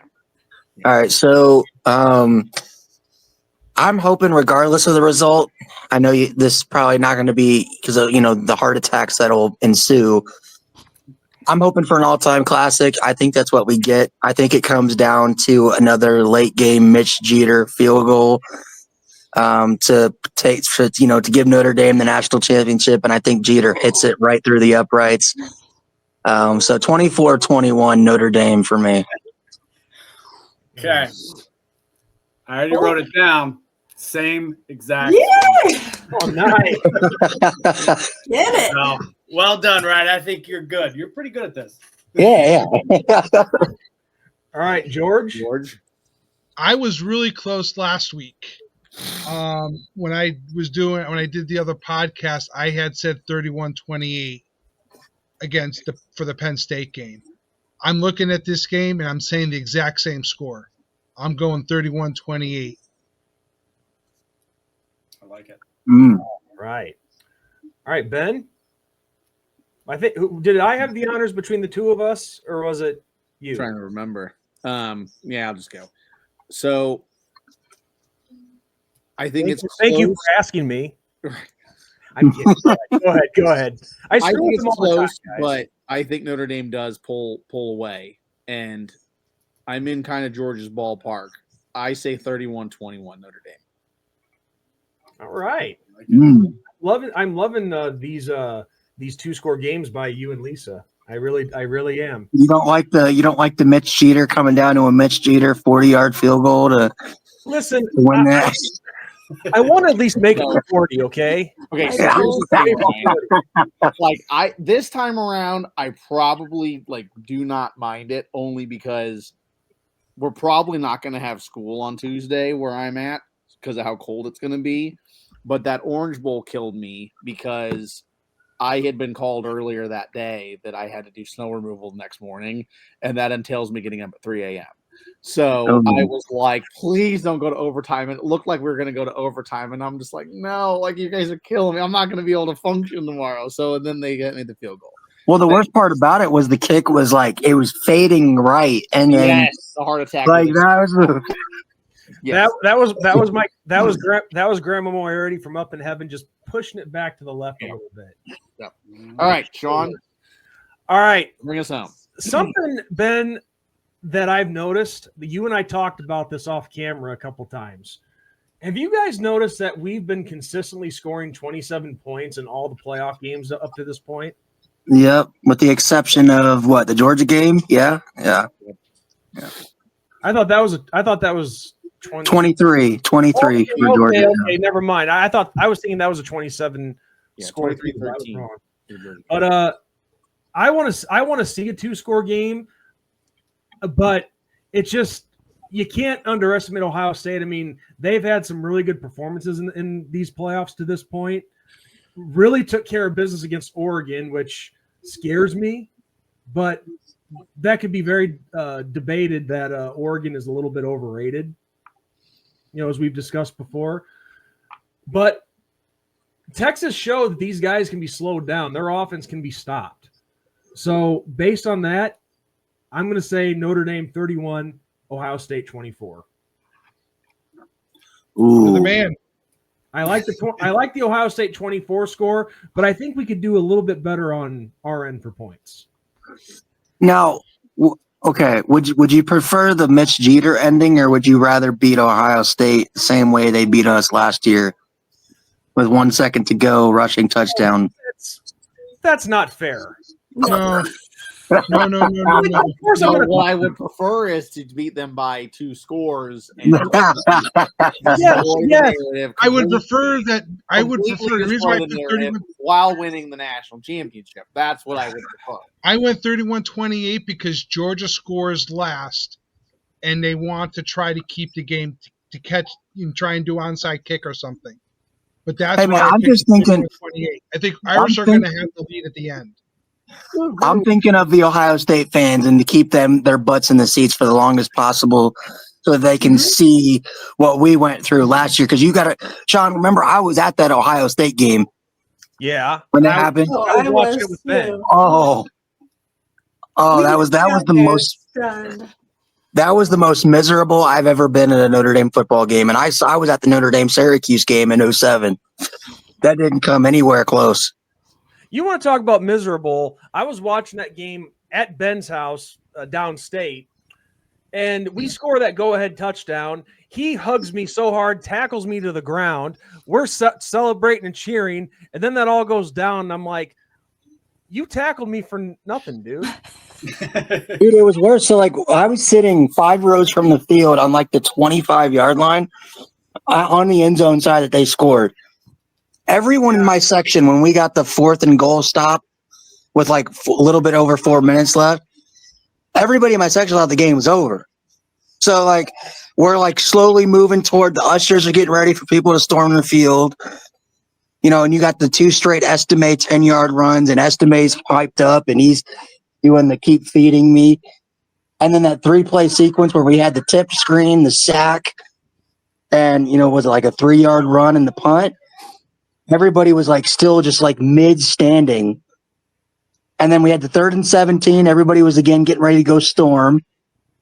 And then the final play, everybody was right on the edge, getting almost against the railing and everything. Final play happens. We go from about to storm the field to you could hear a mouse in that stadium. Yeah, and us old people have PTSD from the Boston College '93 game. So I feel like I have a trump card. I feel like I have a trump card in my back pocket for any of these, which is Bush Push. I was running across the field, throwing up birds to the USC sideline, and then we get the not a shoot. I will say, Matt, to your defense, Matt, I've been told by people that were at that game, my mom included, nothing will ever compare to the pain of that game. So that's one of those I can tell you exactly where I was. Same. So last year's I was game, on the 10-yard line. I was running across the field. last year's game, my daughter's with Penn Marching Band, and that day's our Carnival of Bands, and I'm the vendor coordinator. I have 12 vendors that I'm responsible for coordinating at this event. I'm watching the last part of this game on my phone. I'm sitting here with my little Samsung trying to watch the play-by-play on ESPN, and I'm like, no! How? And it just went, the screen just stops. And I was like, that was the worst. For someone who wanted to be at that game, it was just the worst place to be at that point in time. Was not at that game. I mean, the worst part about it too is we were walking out of I walked out of the stadium after they scored, right? Because they said there was no time left. So I'm walking out with everybody else. Then they review it. So then everybody was like, a lot of people behind me were like, he was short. He didn't get in. So then I walked back to my seat and I'm thinking, okay, maybe he was short. Then, they obviously it was a touchdown. And then I'm getting ready to walk back because I thought there was no time left. And then the ref's like, oh, you had put 2 seconds back on the clock. So I got to go walk back to my seat, see that whole sequence. And then none of us knew. I don't know how many people in the stadium knew that there was 10 men on the field on that play. Like, we were oblivious to that. So then the game's over. I'm walking back to my car. A couple Ohio State fans, like 3 of them, come up to me, pat me on the back with some of my other Notre Dame buddies. And they're like, hey, good game, man. Like, you guys played better than us and you should have won the game. But I'm glad you guys didn't. I'm like, I told my buddies, like, we got to get back to the car. That is the worst thing you could say to me right now. I was not in that mood. Which is going to make us winning all the much more sweeter. Yep. Absolutely. It's the winning the game when it's the most important. Like I said a little bit ago, you can win the game, regular season game, but you got to win that final one. That's the game that counts. Well, what is it that Billy Bean of the Oakland Athletics always said? If you don't win the last game of the season, nothing else matters. Absolutely. You're the first loser. Nobody ever remembers second place. Yep. No. And quick story with the 2005 Bush Push game. I was watching at my buddy's house, but the funnier story is my brother, as soon as that happened, he punched a hole right through his apartment door. And I can tell you it was a pretty cheap door, pretty cheap apartment, because he didn't even have a bruise on his knuckles, nothing. Not even a scratch. So, yeah, for Notre Dame fans, the Bush Push, it's very similar. I think I'm horrible for saying this, but it's very similar to like 9/11 or the Kennedy assassination, if you were alive to remember it. You always know where you were when those events happened. I would have gone with the space shuttle tragedy. Challenger. I would have gone with Challenger versus the assassination attempt. But pick your event. Pick your event. You're right, but you're right. I'm just giving you a hard time. You're right. You're going to know where you were. Yeah. The Ohio State thing is like that for me. You gotta remember, I was 5 years old when the Bush Push happened, so I was not old enough to know what football really was.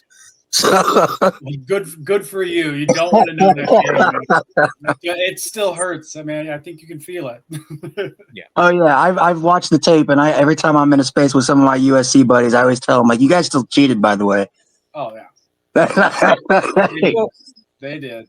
Well, now I we went got to high school in LA. I never lived that one down.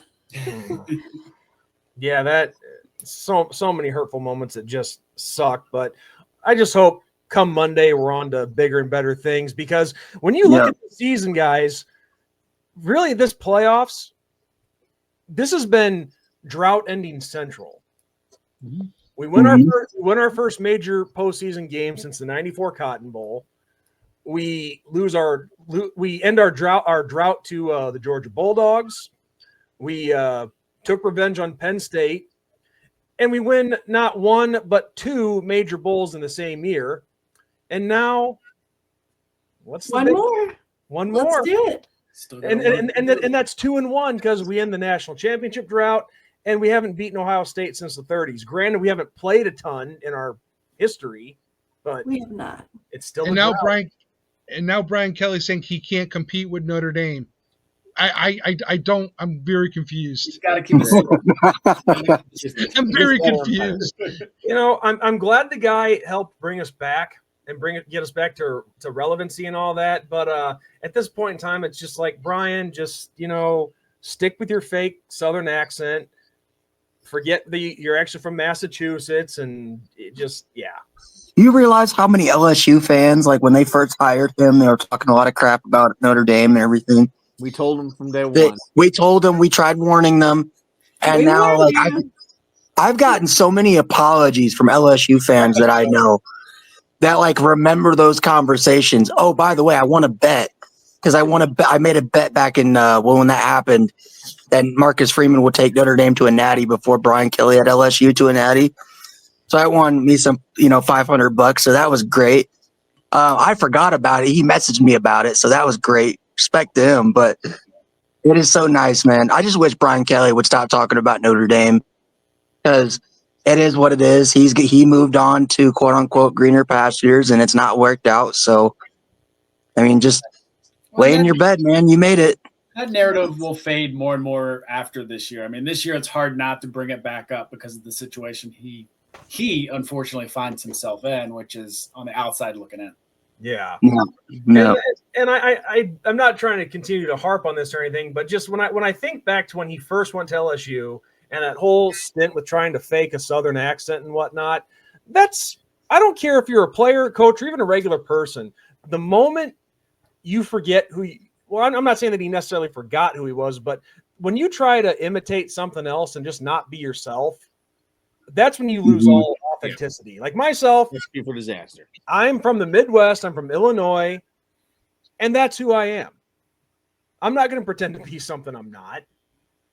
Well, it's insulting to the LSU fans. Yep. I'm glad to be here with my family. But you know what the thing is, like I hate the backtracking, man. It's like he said he left Notre Dame because you can't win a national championship there anymore. He didn't have the resources. Now he's in one of the best SEC programs that has one of the highest NIL funds in the country. And the last 3 years, he wasted a Heisman Trophy winner, one of the best offenses in college football history. And, he had all that talent and everything, right? And then he goes to the podium. Every time he loses a game, like this year it was, well, we have to shop down a different aisle here at LSU because we don't pay for players. When we all know that's complete bull crap. Yes. LSU in the SEC has paid players for years. And, you deal with that. And then, now he's saying, I didn't say what I said about Notre Dame. I'm rooting for them. You can still win a national championship at Notre Dame. Like stop. Stop. Your head, man.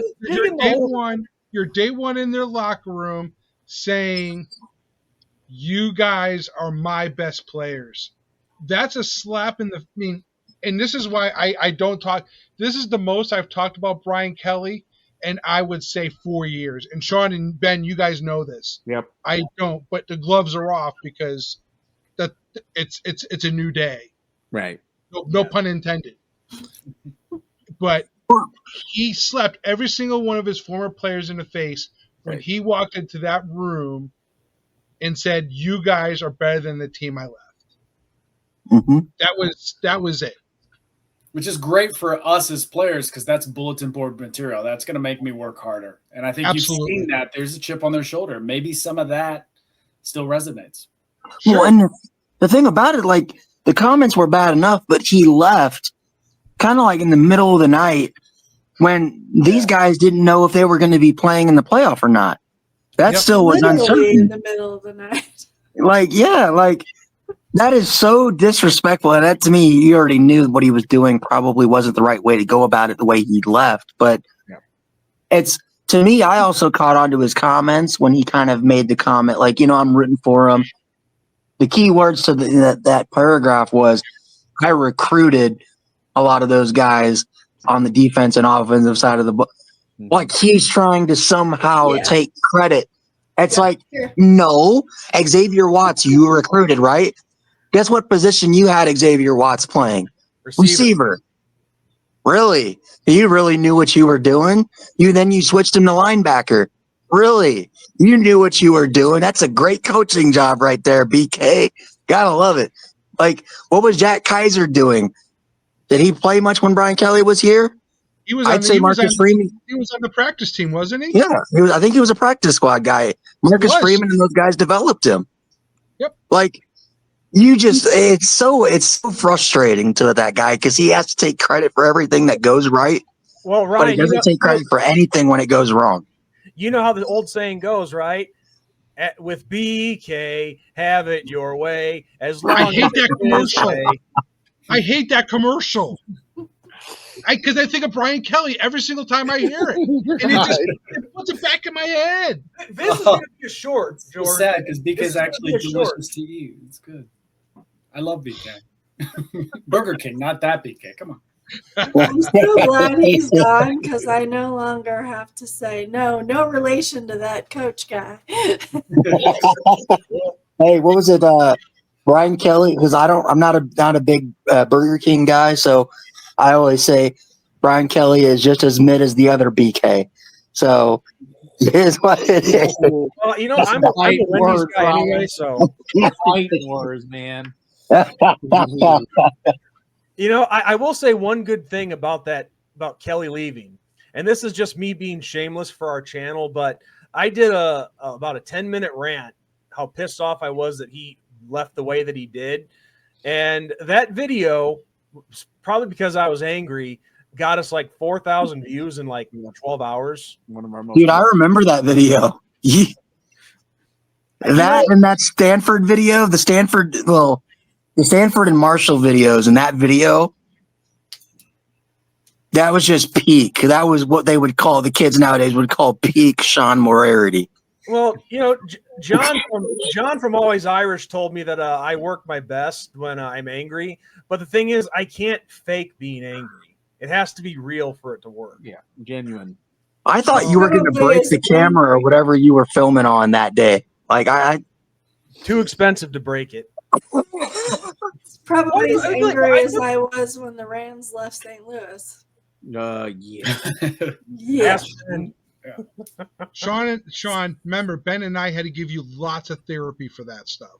We did. We've had to talk you down a lot. We did.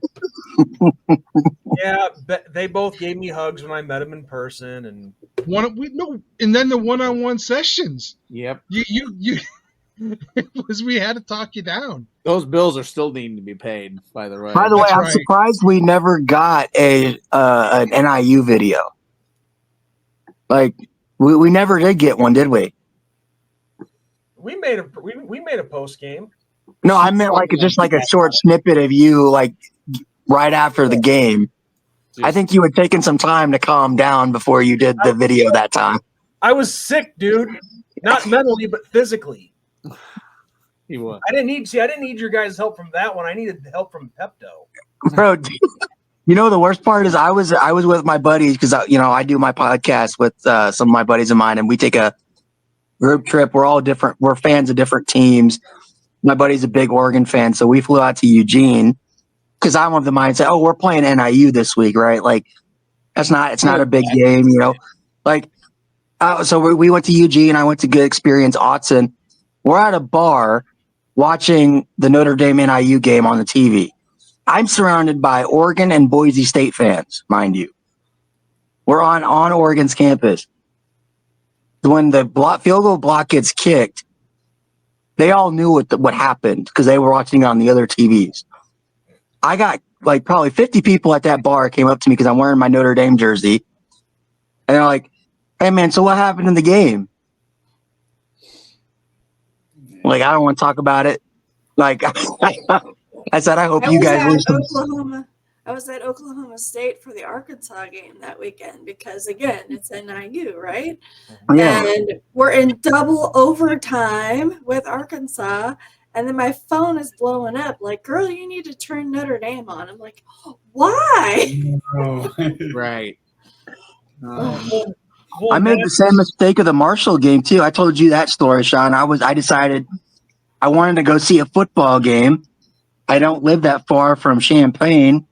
Well, they were 1-0 playing Virginia. That was 1-0. Like, hey, you know what? I got some friends that are, that go to school at the U of I. I'm going to go see a game. We're playing Marshall this week.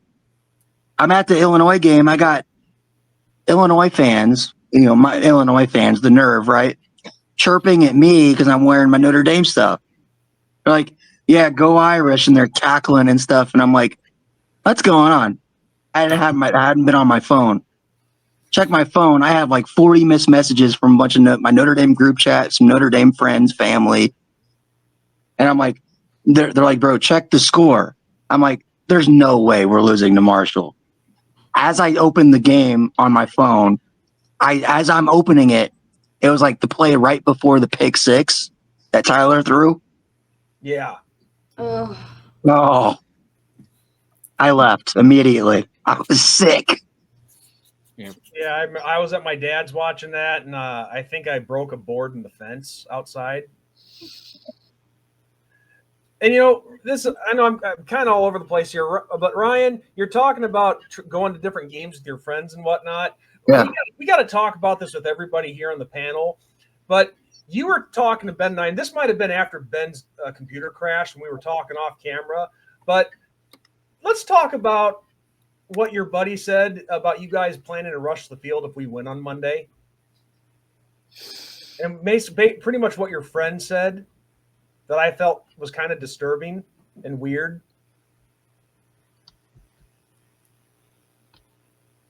Sorry, what'd you say, Sean? I was talking to somebody.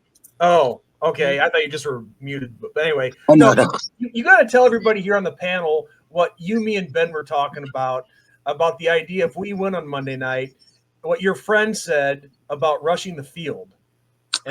Yeah. So I had a couple buddies of mine that this was after the we won the Indiana game.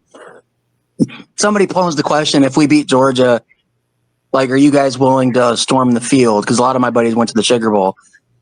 And because people are like, well, we can't storm the field if we beat Indiana because it's Indiana.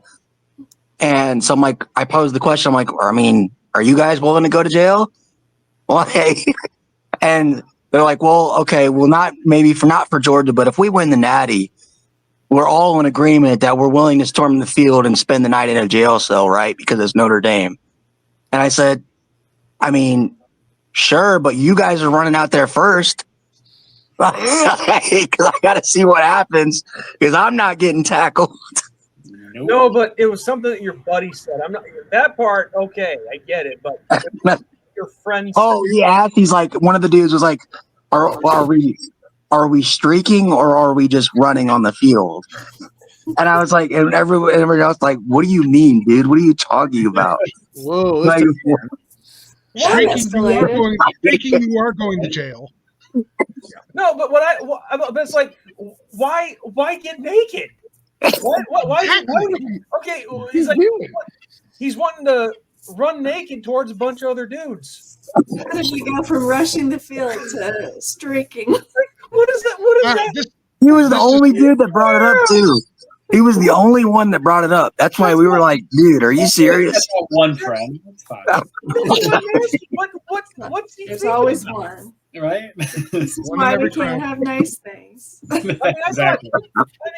I don't know how many of you guys remember this. Matt, this was before you and us were associated, but Ben made a joke about like something about Marcus Freeman was being said at the time, and Ben was like, "Oh, I don't care what kind of coach he is. I don't care if he wants to any coach. I don't care who they are." Marcus Freeman, it was actually another head coach, and I don't even remember what they were doing. It was something like quirky, but not like that quirky. And it was like people were giving him a hard time out. Like, dude, who cares? Like, just win a game. Who cares? I think it was about the whole race stuff at the time when Freeman was new. And Ben made a comment in this video that we did saying, I don't care who you are. I don't care if after every victory you go home and douse yourself with maple syrup. Just win the game. And I'm like, what? Wait, there's the new thing. Syrup? Sean, that's the new thing. Ben, if Notre Dame wins, Why he's already brought this up. you need Yes, to I brought it up download already. maple syrup. Like, Mr. All right. Butterworth. Hey, That's really your- quick. That's your thing. Really quick. I unfortunately I do have to go. I have some family stuff for the night, and I have to get up, pretty early. Well, But the three of you guys do, so we should probably end it soon anyway. But yeah, I just had to throw that in there because we've heard some bizarre stuff in the now 5 years we've been doing this show. And every single one of you guys, you guys have helped us through it, and we thank you guys a lot for coming on and joining us at different times. And well, you get memories like Ben with the orange juice, and then Ben mentioning maple syrup, and I do want to say it was nice meeting George. You, Matt, great meeting you, getting to talk some ball, and you as well, Lisa. It was nice meeting you guys. Nice to meet you. Ryan, I'll have to get Thanks you for on my having show. me on. You take I'll care. get you on my show, Ryan. All right, sounds good, man. Just let me know. Absolutely. All right, guys. Go Irish. All right, Bye. everyone, as we always end every video, again, George, Matt, Lisa, Ryan, thank you all for joining us. This was, like I said at the start of the show, a special video for a special game coming up on Monday. And yeah, we got ended as we do every video. As we always say, good night, God bless, and go Irish! Go Go Irish.